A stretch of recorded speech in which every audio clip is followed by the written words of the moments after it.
É uma coisa que, né, que o Oliver estava falando da dificuldade de mudar, não só a Alemanha, a Europa, né, como um todo. Uma das razões que levou Putin a continuar essa invasão em 22, e por que eu digo continuar? Se perguntar para qualquer ucraniano quando é que começou a guerra, eles vão falar 2014. Os ucranianos estão em guerra com a Rússia desde 2014. Passou batido, né? Copa do Mundo, a gente, aqui mesmo que a gente quase não se falou sobre isso. Pois é. Qual foi a reação do Ocidente quando ele anexou a Crimeia? Algumas sanções, protestos, não reconhecemos e... Aí o Putin falou, Então... O que isso deu certeza para ele? O Ocidente não tem coragem de ir à guerra. Os europeus vão querer perder o seu padrão de vida, né, de depois primeiríssimo de mundo? Filmes, tantas séries, não vão. A visão sobre guerra hoje em dia é outra, né? Não dá pra enganar uma galera e falar, vamos todo mundo. Só, pô, o que eu ganho com isso? Como é que, caramba, agora tá escapando o historiador, filósofo israelense... Agora está escapando o nome dele, que eu uso sempre em sala. Ele soltou um artigo em dezembro, quando ia, né? Yuval Harari. Isso, obrigado. Ele falou, em dezembro ele colocou, a Rússia não pode ganhar essa guerra, porque senão a grande era da paz vai acabar. Eu arrisco discordar dele. Já acabou. Já acabou. O que foi que ele descreve como essa grande era da paz para as pessoas entenderem um pouco o problema para a Europa e principalmente para os governos europeus? Se você é um homem entre 18 e 45 anos na Europa, qual era a probabilidade de você morrer numa guerra? Zero. Ou seja, guerra... Coisa muito distante. Muito distante. Então, a Europa agora ter que, né, os eleitores, né, principalmente os eleitores europeus, terem que agora compreender que essa é uma realidade que voltou para ficar, que, por exemplo, Dinamarca, o ministro da Defesa, semana passada, anunciou que eles vão mandar um projeto, né, para o Congresso, não só aumentando de 4 para 11 meses o tempo de serviço militar, 4 meses só. Aqui, né, fica um ano, rapaziada, vem de 4 para 11 meses, como as mulheres também vão ter que servir. Ou seja, os governos estão começando a meio que... Olha, vocês vão ter que... Acorda porque mudou. Que mudança, gente. Mudou. E... né, para mim, os dois grandes exemplos: 200 anos de neutralidade sueca. O que era ser sueco na cultura sueca? Neutro, não me envolvo. E o Putin conseguiu mudar isso. E segundo, a Alemanha ter aprovado um pacote de 100 bilhões de euros para modernizar as Forças Armadas e não conseguiu implementar.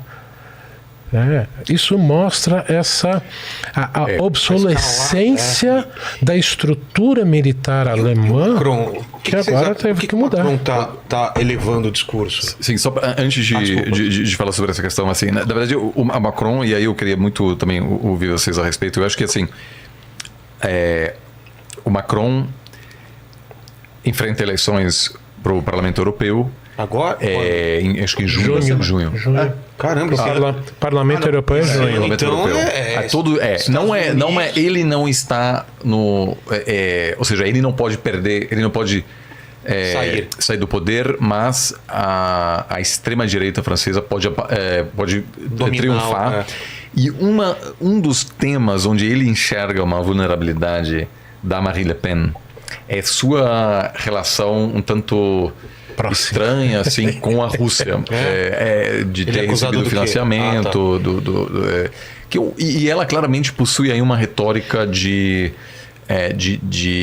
anti-OTAN, anti-Estados Unidos, anti-globalização, o que pode ser visto como, ou ela em parte é visto como pró-Rússia, e que essa retórica mais agressiva do Macron é uma forma de dizer, olha, aqui nós, os partidos do centro, somos pró-OTAN, anti-Rússia, e olha aqui, a Le Pen não consegue se posicionar dessa mesma forma, porque ela, de certa maneira, não tem essa mesma disposição de criticar o Putin, né? Eu acho que é mais isso. A segunda questão, eu acho importante, é que os europeus estão tentando, me parece, resgatar um pouco a capacidade de pautar a agenda no debate, porque a grande questão sempre é o que o Putin vai fazer? Agora ele está falando isso, agora ele está falando isso. Quais são as linhas vermelhas da Rússia? E o Macron, eu acho que está tentando dizer, olha, vamos inverter esse jogo e articular uma situação de ambiguidade estratégica para deixar os russos um pouco, vamos dizer, na incerteza como a gente vai reagir se os russos se aproximarem de Kiev, por exemplo, ou se retomarem mais um território. Será que a gente vai mandar mais tropas? Será que a gente... Eu acho que é um pouco esse jogo, mas sobre o que o Gunther falou sobre essa lei alemã, né? Vamos gastar 100 bi em defesa, euros, né? Uma grande quantidade aí. E não conseguiu. Por que não conseguiu? Porque por muitas décadas as Forças Armadas alemãs só conseguiram atrair os piores quadros. Por quê? Porque tinha zero prestígio social. Então eu lembro, eu fiz a minha primária na Alemanha. Então, assim, era você andar fardado na rua, não era um motivo de orgulho. Nossa. Então, assim, eu lembro que dos meus amigos da primária, os meninos mais burros da sala, as professoras falavam, você vai pro exército, que não serve para nada. Né? Porque era um mundo totalmente diferente, assim, derrotados. Né? Então, assim, o que você tem hoje? Isso quer dizer que naquela época, né, primária foi assim, final dos anos 80. Essas pessoas hoje lideram as Forças Armadas. Então, isso quer dizer o quê? Você não consegue, numa canetada, de repente dizer agora vamos ter grandes Forças Armadas. Né? Porque não é só comprar equipamento. Mudar a cultura, não só das Forças Armadas, você mudar a cultura de uma sociedade inteira, como você está dizendo. Né? Agora mulheres também precisam servir. Agora a questão de que eu, como cidadão de um determinado país, eu tenho uma responsabilidade e, se for preciso, uma obrigação de arriscar minha própria vida para defender esse território. Aquilo na Europa não existe mais. Existe uma espécie de pós-nacionalismo. Dizer, legal, vamos torcer para nosso país na Eurocopa, na Copa do Mundo. Tanto que os alemães só utilizam a bandeira num contexto social quando joga a Alemanha. Fora desse contexto de Copa de Mundo, é vergonha. As casas com bandeiras, como você vê nos Estados Unidos. Não, nada disso. Então, assim, para um menino de 20 anos na Alemanha, é muito... Não, eu defender minha própria vida, que isso, cara? Meu próprio país. Eu tô numa outra... Já tô no nível avançado na cabeça, né, europeia. Já avancei. Só que agora eu tô pensando, opa, essa realidade antiga, ela voltou Eu não vou perder a oportunidade. Quem estuda um pouco de história das guerras, a Alemanha não saber gastar 100 bilhões de euros em armas. Desculpa, Oliver, mas algo... Mas mudou, assim, né? Mudou. E aí esse não é um processo simples. Mas eu não entendo muito esse tabuleiro porque me parece que do jeito que tá, com armas nucleares, tá todo mundo segurando para não escalar. Mas se entra armas nucleares, tipo... Tanto faz, acabou para todo mundo, não é? A impressão, se alguém começar, isso não tem fim. Acabou a vida na Terra, como a gente conhece. Porque não vai ficar só naquele... Vão atacar os Estados Unidos não vai ficar só naquele miolo da Europa, né? Me parece. E a retórica até complementando o que o Oliver falou, né? Sobre o Macron, acho que essa questão de pautar o debate está muito em alta, porque na entrevista que ele deu, que ele falou sobre colocar a possibilidade de colocar tropas da OTAN na Ucrânia... o repórter perguntou, poxa, mas você não tem medo que colocar tropas na Ucrânia possa deixar os russos nervosos, utilizarem armas nucleares? Eu falo assim, quando o Putin ele fala que ele vai utilizar armas nucleares contra a Polônia, contra a Letônia, contra a Lituânia, enfim, se eles interferirem no conflito, nós europeus temos medo? Então, o Putin sente medo de falar isso pra gente europeu? Então por que a gente tem que ter medo de utilizar uma retórica agressiva contra os russos? Acho que é muito isso que o Oliver falou, né? De tentar resgatar a Europa como protagonista do debate. Até porque os Estados Unidos, que não está financiando a Ucrânia, meio que perdeu um pouco espaço e o Macron ele tenta ser essa liderança da União Europeia. Um outro ponto importante de uma rivalidade importante dos franceses com os russos está na África também. Porque nos últimos anos, ocorreram uma série de golpes, revoluções, enfim, que tiraram governos que eram muito mais pró-Ocidente e que, inclusive, o Níger, por exemplo, o Níger acabou de expulsar todas as tropas francesas e estadunidenses do seu território. A alegação desses golpes, dessas revoluções, era que eles queriam combater os jihadistas e por isso precisavam de militares para conseguir expulsar esses extremistas islâmicos. Só que a gente sabe que também foram todas revoluções que tiraram governos que eram mais pró-Ocidente, que tinham bases militares francesas, para colocar governos mais pró-Rússia. Inclusive o grupo Wagner, que era comandado pelo Prigozhin na época e hoje está sob a tutela do Ministério da Defesa da Rússia, teve participação em todas essas revoluções. Você tinha, por exemplo, a galera protestando contra o governo do Níger, do Mali, bandeira da Rússia, falando vamos Putin, no meio da África, né? Então, o Macron, acho que ele é um pouco ressentido com isso também, porque vários desses países, eles eram muito influenciados pela França. E agora estão com governos mais pró-Rússia, então a Rússia está conseguindo tirar a influência francesa do território africano. Foi uma coisa que o Putin falou também, né? Quando foi perguntado também numa entrevista o que ele achava das declarações do Macron de colocar tropas. Primeiro ele falou, olha, não vai ser surpresa nenhuma porque já existem tropas da OTAN. Ele fala que quando os soldados eles invadem a Ucrânia, é muito comum eles verem soldados falando francês, falando inglês, o que prova que Inglaterra e França, pelo menos, já estão no conflito. E falou também que isso seria uma espécie de ressentimento dos franceses, porque os africanos estão preferindo ter uma relação mais próxima com a Rússia do que com aquele sistema colonialista dos franceses.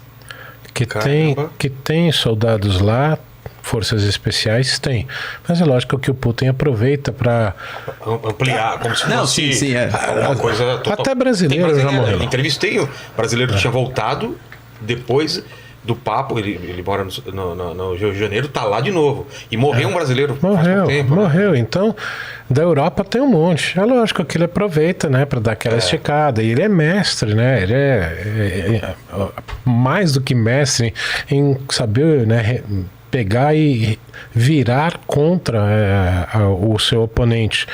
Então, e nesse ponto aí, realmente na disputa de liderança da Europa que eu vejo mais o Macron aproveitando que o Olaf Scholz não está se colocando tão forte, né, o primeiro-ministro da Alemanha. Não está. Também porque está muito fragilizado, né? Tem uma coalizão. Hoje em dia a voz mais forte é do Macron mesmo? Sim. Né? Tanto que eu acho que em função do que a gente acaba de descrever, a Alemanha não quer liderar esse processo. Não é bom para ela. Por todo o processo histórico. A última vez que a Alemanha... Não temos boas lembranças. É um meme que eu já vi assim, né? É um capacete alemão da Segunda Guerra. Você tem certeza que você quer que eu me rearme? Né? Não, assim, eu acho que isso tem parte dessa retórica, dessa questão cultural.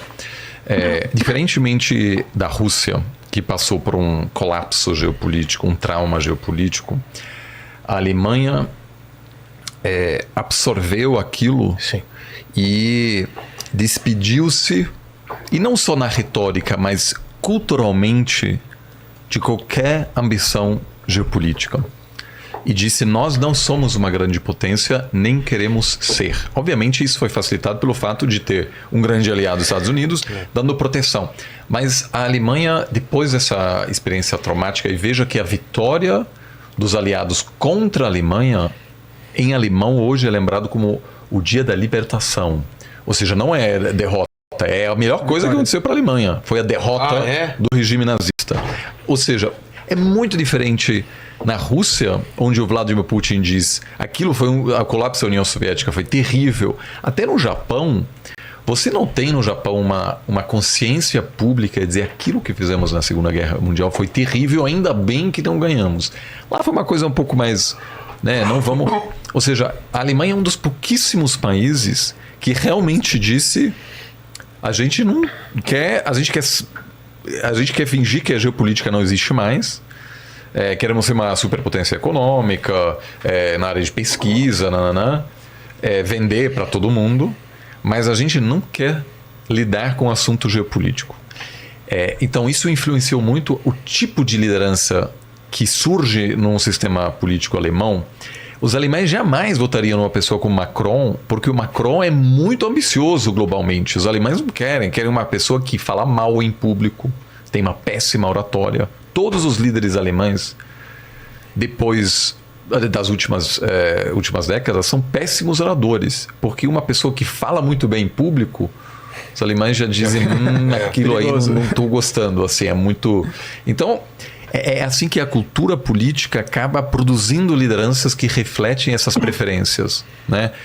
Isso acontece na Rússia, isso acontece onde eu concordo, há um desejo por uma pessoa com um viés mais autoritário. E na Alemanha se tem essa pessoa que jamais vai se voluntariar e dizer, não, eu quero liderar isso. A Alemanha não quer. Então o Scholz é fraco, mas os alemães também gostam de alguém assim, uma pessoa tímida, passiva, que deixa a França assumir a liderança. Então eu vejo muito... Agora tem alguma discussão sobre armas nucleares. Será que com essa ameaça russa, será que a Alemanha não deve, de alguma maneira, talvez ter tem esse conceito que chama Eurobomba, que é uma arma nuclear dos europeus. Por quê? Porque se a Alemanha fosse uma potência nuclear, eu, por exemplo, acho que pouco provável que aconteça e cheio de riscos. Mas os alemães, claramente, e a Polônia, e até a própria Ucrânia, pensam, olha, se essa ameaça russa veio para ficar e os Estados Unidos, né, a gente não sabe o que vão fazer, quem sabe se adquirir um arsenal nuclear não é a melhor proteção contra os russos, que obviamente podem interpretar aquilo como uma ameaça ainda maior para eles. Esse é o grande drama, eu acho, que da Europa agora. Não. Tanto que, olha que interessante, se eu pegar na ajuda militar em relação a recursos, a França, pelo discurso que ela tem, parece que ela está muito mais engajada, né? A Alemanha, excetuando os Estados Unidos, é o que financeiramente mais contribuiu com armamentos, recursos, tal, para a Ucrânia. E nem parece. Porque pelo discurso, o Macron ele parece muito mais disposto, né? A Alemanha meio que se esconde, né, atrás da França, de certa forma. E o Macron adora, né? É francês. Napoleão, assim, que quer aparecer, etc. Que os alemães ficam, assim, felizes com ele lá, assumindo a dianteira. O debate, por exemplo, agora dos mísseis de longo alcance, né? Os mísseis Taurus alemães, por exemplo. A Alemanha tem mísseis hoje de 500 km de alcance, que poderia ceder para os ucranianos, que funcionaria ali, mais ou menos. Chegaria a Moscou? Poderia atingir territórios da Rússia, sim. E dependendo de onde for lançado de dentro da Ucrânia, sim. Então, o medo da Alemanha é justamente isso. Ele fala, olha, eu não posso ceder os mísseis Taurus, apesar de eu ter, porque vai que a Ucrânia utiliza isso contra os russos. E segundo a Alemanha, inclusive, teria que colocar também militares alemães dentro da Ucrânia, né, para fazer a programação, a logística de como utilizar esses mísseis. Coisa que a Alemanha também não quer fazer. Então eu vejo muito isso na Alemanha, financeiramente e moralmente apoiando a Ucrânia. Mas no debate público, deixa com o Macron.